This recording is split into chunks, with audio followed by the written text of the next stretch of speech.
Madam President, distinguished colleagues of this chamber, and my beloved countrymen, there are moments in the life of a republic when silence becomes easier than speech, when comfort becomes more tempting than courage, and when public office is tested not by applause but by pressure.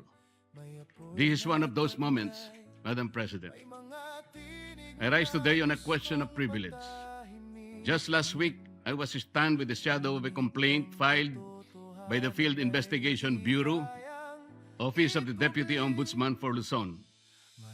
A complaint perfectly timed, wrapped in legal language, amplified by noise, and aimed not merely at my person, but at my independence. I stand before you not as a man begging to be understood, not as a senator asking to be spared, and not as an accused shrinking from the weight of accusation. Rather, I am here as a servant of the Constitution, elected by the people, bound by oath, and determined to perform my duty without fear, without favor, and without surrender. The complaint arrived while the Senate is confronted with uncomfortable truths, namely, the pending continuation of the investigation of the anomalous flood control projects, the approaching constitutional burden of an impeachment trial, and the growing pressure upon this institution to surrender its independence through political maneuvering disguised as constitutional reform. Let us not pretend that this complaint came in a vacuum. The pattern is too visible to ignore. First, remove the inconvenient voices from the inquiry. Then weaken those who refuse to conform. Then frighten others into silence and submission before the decisive constitutional battles begin. Mr. President, this is not merely about a complaint. The trump-up charges filed against me and some of my friends are not merely legal accusations. They form part of a deeper and more nefarious design to intimidate independent voices, to punish dissent, and to warn every senator that the price of asking hard questions could lead to personal damnation. If the intention of these cases is to silence me, let me say this at the very beginning. It has failed. I will not be silenced. I did not seek public office to become comfortable, Madam President. I did not take my oath merely to occupy a seat in this chamber while billions disappear into darkness, while constitutional processes are manipulated by pressure, or while the Senate is slowly conditioned to fear retaliation for independent judgment. I did not take my oath to serve only when service is convenient. I did not come to this chamber to lend my voice when power applauds and withdraw it when power becomes displeased. The senator is not elected to be timid. The senator is not sworn into office to become a spectator while the Constitution is tested, while impeachment proceedings demand judgment, and while the people cry out for truth about the wide-scale theft of public funds. Instead, a senator is elected to stand, to examine, to question, to decide, and when necessary, to resist. This is what I intend to do. So let the complaint be examined. Let the evidence be tested. Let the law speak. I will answer in the proper forum with documents, with facts, and with the calm confidence of one who knows that accusation is not proof, that attacks couched in legal veil do not constitute the truth. And before the Filipino people, I must say what is plain. A complaint without nexus is not justice. A complaint without evidence is public injury, official favor, corrupt consideration, or abuse of office is not accountability. It is machinery. It is pressure. It is a warning shot fired at those who refuse to kneel. And if that warning was meant for me, Mr. President, then the answer is very clear. It failed. The complaint against me speaks of amounts. It speaks of dates. It speaks of suspicion. But suspicion is not evidence. Amount is not corruption. Political inconvenience is not probable cause. An accusation, no matter how loudly repeated, is not proof. It is a theater. It is pressure. It is machination. Let me state the legal defenses plainly on the allegations against me. The law did not define the limits of liberality among friends. They did not say that friendship must stop at a number chosen by one's accusers. They did not say that generosity becomes criminal merely because the amount is substantial. What the law forbids is not liberality. It forbids corruption. What it condemns is not friendship. It condemns the sale of public duty. At least I stated the truth. At least I faced the issue. At least I did not hide behind silence. So I ask, what of those who receive support, gifts, donations, favors, or assistance for their own electoral campaigns and keep them beyond public scrutiny? Shall the law be a sword only against those who dissent and shield for those who belong to the circle of the powerful? If transparency is demanded, let it be demanded of all. If public morality is the standard, let no one be exempt because of wealth, alliance, influence, or proximity to power. And so I speak again, clearly and directly. What official act did I sell? What vote did I promise? What public fund did I touch? What government contract was delivered? What favor was asked, promised, or given? If they cannot answer these questions, then this complaint is not the pursuit of justice. It is a deliberate attempt to silence dissent. But this is larger than me. This is not a fight for one man. This is not a fight for one faction. This is not a fight for political survival. This is a fight for whether the Filipino people may still have senators capable of questioning, investigating, judging, and speaking freely without fear or favor. When this chamber is called upon to sit in impeachment proceedings, we are not merely politicians. We are senator judges. We are bound to listen, to weigh evidence, to apply the Constitution, and to act according to our conscience. That responsibility cannot be curtailed by fear, pressure, harassment, or manufactured accusation. No one should be allowed to intimidate a senator judge into silence.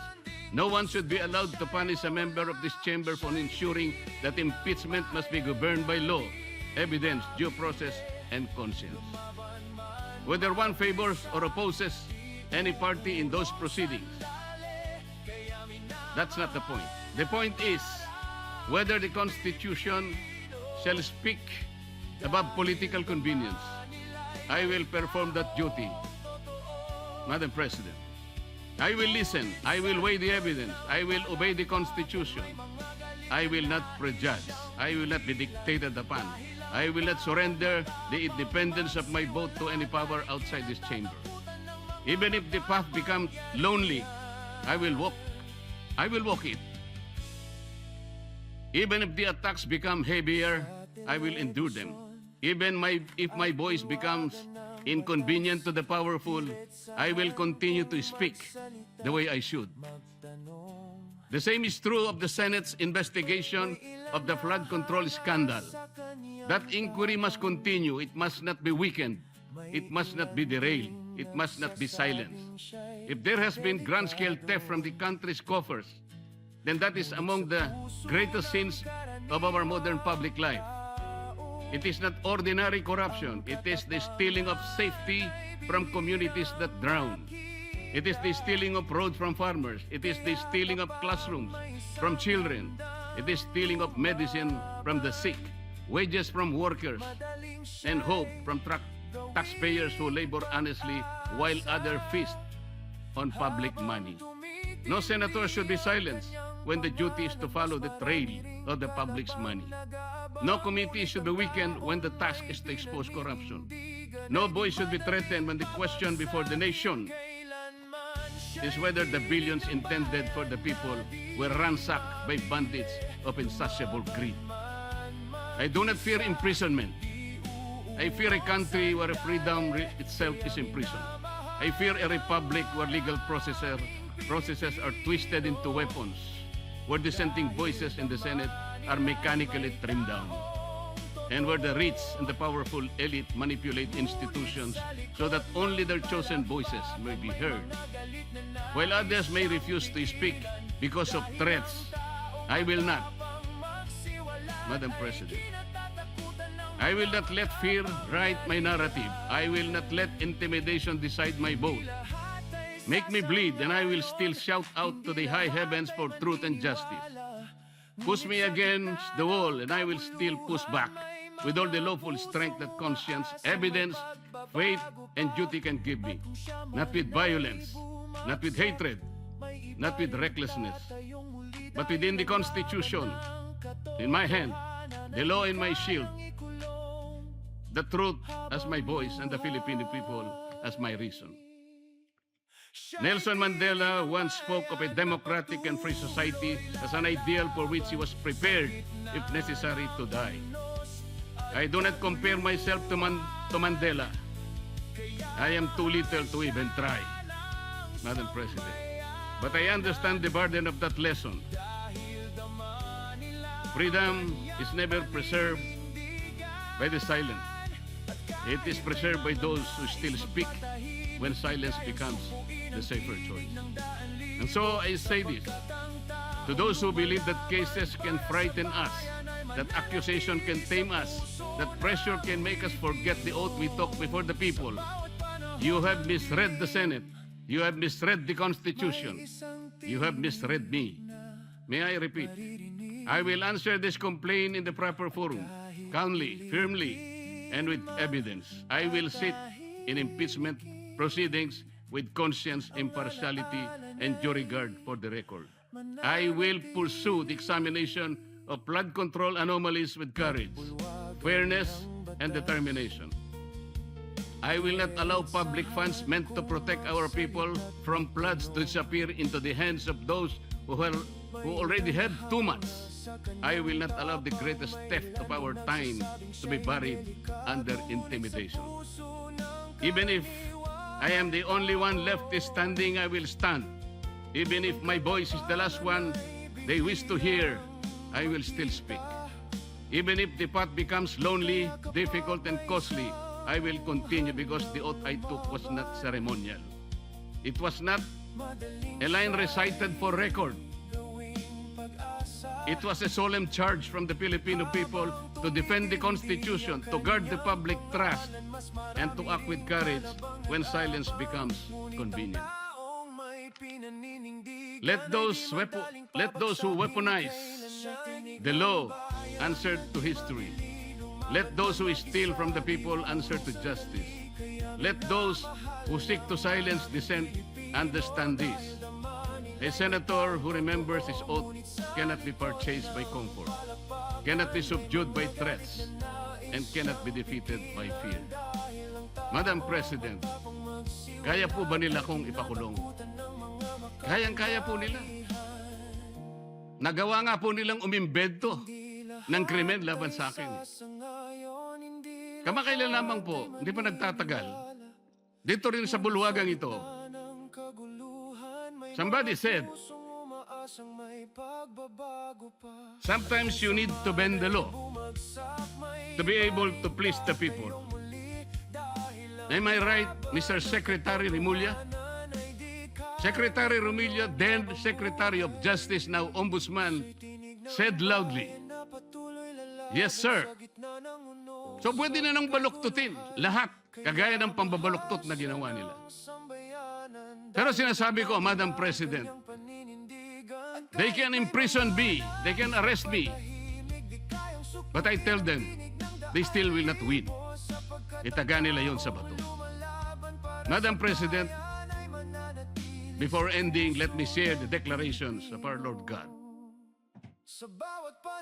In Isaiah 54:17, no weapon forged against you will prevail. You will refute every tongue that accuses you. This is the heritage of the servant of the Lord.